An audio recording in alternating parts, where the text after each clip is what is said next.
Hi, my name is Roma. Welcome back to Star Pages. Today I'm going to be reviewing Paradise Once by Olive Sr. The synopsis says, four young people who survived the massacre are unwittingly chosen by the Zemis to save a sacred bundle and return it to a cave in the Kauta mountain, the mythological place the Taino are believed to have come from. Night Orchid, a young girl and the reluctant bearer of the sacred bundle, the young Taino noble, Heart of Palm, Flint, whose mother is part of the Old Ones, a remnant group of people on the islands displaced by the Taino, and Seku, an enslaved African born in Spain who has aligned himself with the Taino resistance.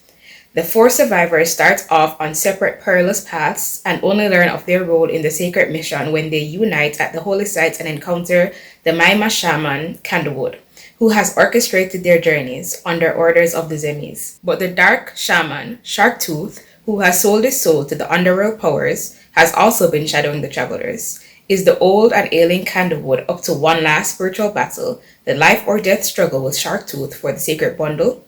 Restoring the bundle to the cave as the beating heart of the nation will ensure that the Taino never die out. Their spirit will rise again, no matter how many generations in the future. So I received an e-arc of this book from Akashic Books through Edelweiss, and it's already out. But I did read it for a while. I don't know how many times, most of these reviews that are going to be coming out, for the rest of the year, probably, most of them are going to be, backlogged. The whole thing, I don't know if you follow me on any other social media. You should, by the way. But it's a whole thing where I was approved for so many of them, around exam season, so I wasn't reading anything around exam season.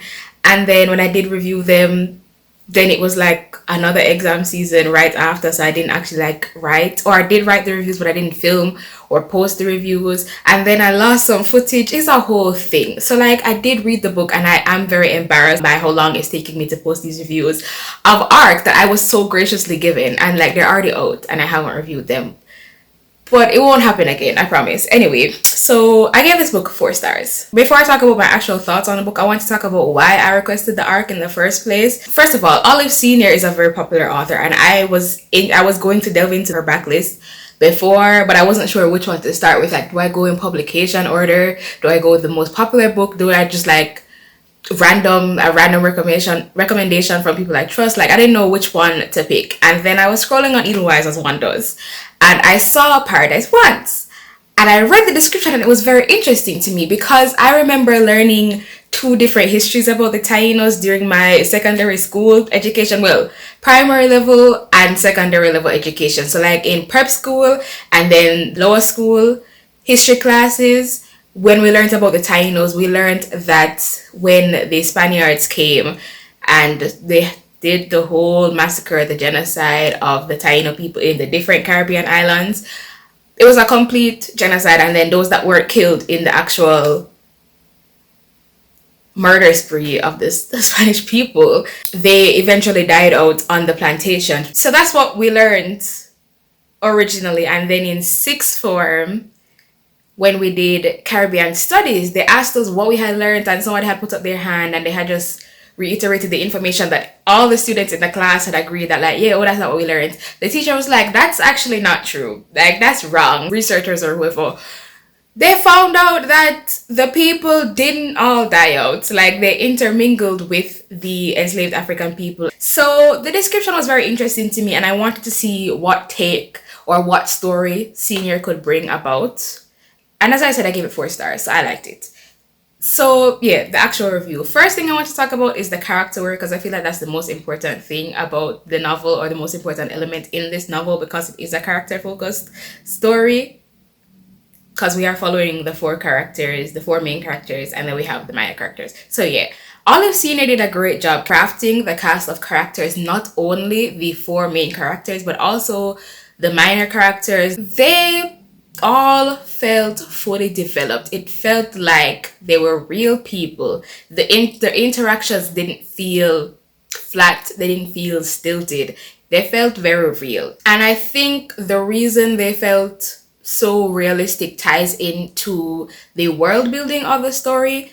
Not so like it's not just the characters. So the setting of the story, like Taino village before the Spaniards came, and then watching Night Orchid, Heart of Palm, Flint, and Seku travel towards the cave, like the world that they interacted with and the other people that they met, they felt so well written because the entirety of the story was constructed so well. And it was very obvious that Senior did extensive research into the history of the Taino people and what we, not me, but like the historians and the people who do the type of deep research into Caribbean history and the people that were here before us.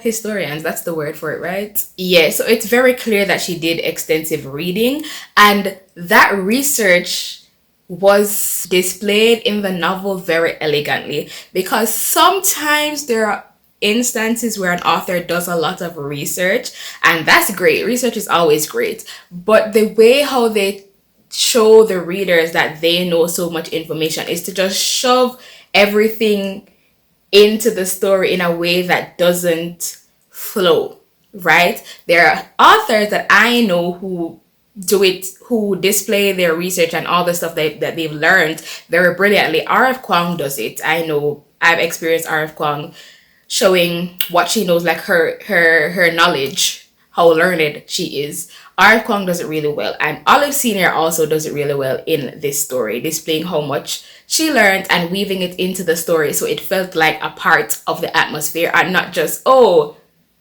let's take a break from the characters. Here's how Taino people used to make food. To focus on the four main characters, they were all well written, and my favorite detail was following their characterization or their character growth throughout the novel, particularly because of how each character was introduced in a different light. Like Seku, we are introduced to him as a character who is almost proud of being linked to the Spaniards, and then through witnessing the actions that they take in the village, we see the disillusionment or the disenchantment that he goes through, and then the decision to like find a new path. And then we have Night Orchid, who is literally introduced as this innocent character. When we meet her, she hasn't become a woman in the culture of the Taino people. And then she's actually going through that journey based on the milestones that the Taino culture sets as the story goes on. So she's going through that journey, and then we're also seeing her character growth in other ways as she makes her way to the cave and then meets up with whoever she meets up with. And then Hearts of Palm and Flint, we're introduced to them. They're very antagonistic towards each other. And then it's very easy to just for me, I took Flint's side immediately. And like, it's very easy to just say, okay, we're taking Flint's side and Hearts of Palm is going to be a piece of shit. And I'm not saying Hearts of Palm was my favorite at the end, but just watching like them go through the journey, they weren't the same from the beginning to the end. Something that stood out to me about the culture or like the world building in this novel is the way how the magic was written. So even when most of the characters are from the same village and they grew up learning the same things, each of them thinks about the magic in the world or the magic in their culture differently. And not only that, but then when acts are carried out, they all see things differently. They witness it, they experience it in different ways, and it's never where one character believes in the magic and then everybody else is like, oh, they're so stupid, so superstitious and da da da da da. Or it's not like the Taino people believe it but they've never actually seen it, and now when they go through this hardship and like Candlewood, who is the shaman,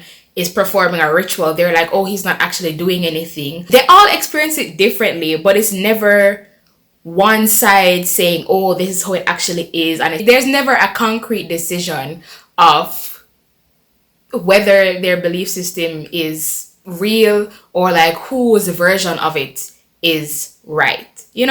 This one is the only negative thing, like concrete negative thing I can say, and this is definitely like a subjective thing. It's not something most people will not have a problem with it. Maybe if you're like me, you'll have a problem with it, but like the general audience probably won't find the problem that I found. It's an issue with the point of view. And my pet peeve with this, I've also seen it done in other media, and I don't like it. It's when we're seeing the protagonist make a plan or have a goal that they want to achieve, and then we're also seeing the point of view from the antagonist who knows about what the protagonist is planning to do, and they're making a plan that we know is going to succeed, right? So we know the protagonists are going to fail, but the protagonists don't know they're going to fail. And the reason I have a problem with it is because it's a very close feeling to secondhand embarrassment, or sometimes it brings about secondhand embarrassment, and I cannot handle secondhand embarrassment. It's just not a thing that I'm willing to put myself through because I cannot deal with it. Okay? So whenever Sharktooth is watching them do this and this, or Sharktooth is gonna do this, which will prevent Flint from doing this, or Heart of Palm from going here successfully, I'm like, don't tell me that. Let me find out when Night Orchid finds out, or let me find out when Seku does whatever Seku does and fails. Like, don't tell me why they're gonna fail and when they're gonna fail, because now I don't want to read. Like, now I don't want to see it happen. But anyway, that is it. Once again, thank you to Akashic Books for an arc of this book, and I apologize once more for not getting the review out before the book was published. I'm gonna put the review publication date up on the screen because I'm not gonna say it out loud because I'm very embarrassed. But regarding liking, commenting, and subscribing, do what you want. Bye.